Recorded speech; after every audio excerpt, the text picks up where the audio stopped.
வணக்கம் and welcome to be creative Tamil. இன்றைக்கி இந்த சேனலில் ரொம்பவே டேஸ்டியான ஹெல்த்தியான குழந்தைங்களுக்கு ரொம்பவே பிடிச்ச ஒரு சாக்லேட்டி மில்க் ஷேக்கோட வீடியோ தான் நம்ம இந்த இதில் பார்க்க போகிறோம். ஸோ வீடியோவுக்கு போகிறதுக்கு முன்னாடி மறக்காமல் சேனலுக்கு சப்ஸ்கிரைப் பண்ணிக்கோங்க. இப்போ வாங்க வீடியோக்குள்ளே போ. ஸோ முதல்ல இதுக்கு தேவையான பொருள் என்னன்னு பார்த்துடலாம். ஒரு 5-8 பாதாம் எடுத்துக்கோங்க ஊற வச்சது, ஒரு சின்ன சைஸ் ஆப்பிள், அதுக்கப்புறம் 2 டேட்ஸ் ஊற வச்சது, அப்புறமா ஒரு சாக்லேட், உங்களோட எந்த ஃபேவரட் சாக்லேட் வேணாலும் எடுத்துக்கோங்க. இது ஆப்ஷனல் தான். நான் இன்றைக்கி டைரி மில்க் பபிள்ஸ் எடுத்துருக்கிறேன்.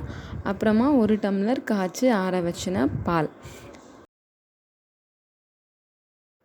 ஸோ ஃபர்ஸ்ட் என்ன பண்ணணும் அப்படின்னா, இந்த ஆப்பிளுக்கு மேலே ஒரு மாதிரி வேக்ஸ் கோட்டிங் கொடுத்துருப்பாங்க. நீங்கள் அதை ஒரு நைஃப் யூஸ் பண்ணிவிட்டு கம்ப்ளீட்டாக ஸ்க்ராட்ச் பண்ணிவிட்டு ஆப்பிளை கழுவி எடுத்துக்கோங்க. ரெண்டாவது, நம்ம ஊற வச்ச பாதாம் இருக்குல்ல, அதோட தொலியை நீங்கள் பீல் பண்ணி எடுத்துக்கணும். இப்போ நம்ம வாஷ் பண்ணி வச்சுருக்க ஆப்பிளை குட்டி குட்டி பீசஸாக கட் பண்ணிக்கோங்க. இப்போ ஒரு மிக்ஸி ஜார் எடுத்துகிட்டு அதில் ஆப்பிள் பீசஸ், அதுக்கப்புறம் பாதாம், அதுக்கப்புறமா நம்ம ஊற வச்ச டேட்ஸ் அதையும் சேர்த்துக்கோங்க. இந்த டேட்ஸ் ஊற வச்ச தண்ணியை நீங்கள் தூர ஊற்றக்கூடாது, ஏன்னா அதை வச்சு தான் நம்ம இதை அரைக்க போகிறோம்.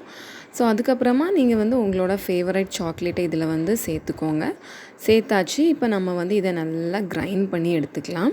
ஸோ அந்த டேட்ஸ் ஊற வச்ச தண்ணியை ஊற்றி தான் கிரைண்ட் பண்ணணும். கடைசியில் நம்ம எடுத்து வச்சுருக்கிற பாலை இது கூட சேர்த்துக்கலாம். அவ்வளோதான், நம்மளோட சாக்லேட்டி மில்க் ஷேக் ரெடி ஆகிடுச்சு. ஸோ இது டெய்லியுமே ஏதாவது ஒரு வேளை, அதாவது எய்தர் மார்னிங் இல்லைனா ஈவினிங் டைம் நீங்கள் கொடுத்துட்டு வந்தீங்க அப்படின்னா குழந்தைங்க ரொம்பவே விரும்பி குடிப்பாங்க. சில குழந்தைங்களுக்கு எவ்வளோ சாப்பிட்டாலும் ரொம்ப ஒல்லியாக இருக்கிற குழந்தைங்களுக்கு நீங்கள் இது கொடுத்தீங்கன்னா கண்டிப்பாக வெயிட் கெயின் ஆகும். ஸோ இந்த வீடியோ உங்களுக்கு பிடிச்சிருந்தா லைக் பண்ணுங்கள், ஷேர் பண்ணுங்கள், கமெண்ட் பண்ணுங்கள்.